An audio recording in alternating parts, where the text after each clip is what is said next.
তো যখন আসলে দীর্ঘস্থায়ী একটা সেপটিক নিয়ে হয়, নি জয়েন্টে ইনফেকশন হয়, তো যেটা যখন মানে প্রাথমিকভাবেই যদি অ্যান্টিবায়োটিকের রেসপন্স না করে 2 দিন 4 দিন 5 দিন 7 দিন, তাহলে আমাদের একটা স্ট্রেট ফরওয়ার্ড একটা ডিসিশন নিতে হয়, সেটা হচ্ছে আর্থ্রোটমি, মানে জয়েন্ট কেটে ওপেন করে পুরো জয়েন্টটাকে ওয়াশ আউট করা, রাইট?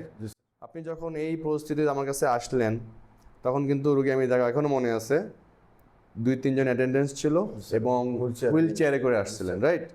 তো আমি দেখে কি বলছিলাম, ফাইলগুলো নিয়ে যে ওনার সার্জারি লাগবে, নাম্বার ওয়ান। আর কোনো ডিসিশন ছিল না যে ওষুধ খেয়ে দেখেন ভালো হতে পারে এরকম? নো। এবং তো আপনি স্ট্রেট ফরওয়ার্ড যেদিন গোল্ড বলছেন স্ট্যান্ডার্ড, রাইট, আর আপনাকে অধীনে ভর্তি হবে, কারণ আপনারা তো ওই ওষুধের ট্রিটমেন্টে কিন্তু আপনার অতিষ্ঠ ছিলেন।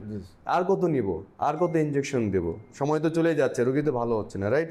কুরবানের 2 দিন আগে আমি হসপিটাল থেকে মানে নিজে লিখিত রিলিজ দিয়ে নিয়ে বের করে চলে নিয়ে গেছেন, গেছি। রাইট? তো দেখেন, তো এরপর যখন রোগী ভর্তি হলো, আমরা আর্থোটমি এবং জয়েন্ট ক্লিয়ারেন্স করলাম। ওনার সমস্ত যে পয়জন টিস্যুগুলো ছিল, ভিতরে পুজ ভর্তি ছিল এবং সাইনোভিয়ামগুলো ইনফেকশন হতে হতে এত মোটা হয়ে গিয়েছিল, তাই না? পুরো জয়েন্টটা আমরা পরিষ্কার করলাম, পরিষ্কার করে ভালো মতো ওয়াশ করলাম। হ্যাঁ, নর্মাল স্যালাইন এবং অ্যান্টিসেপটিক সলিউশন দিয়ে যখন আমরা অ্যান্টিবায়োটিক সলিউশন দিয়ে ওয়াশ করলাম, আবার জয়েন্টটা রিপেয়ার করলাম। এবার কিন্তু মোটামুটি 2 সপ্তাহের মধ্যে পেশেন্ট অনেকটাই সুস্থ, রাইট? আজকে কদিন হলো? আজকে 1 মাস। 1 মাসের মতো হয়েছে। 1 মাস 5-7 দিন হতে পারে।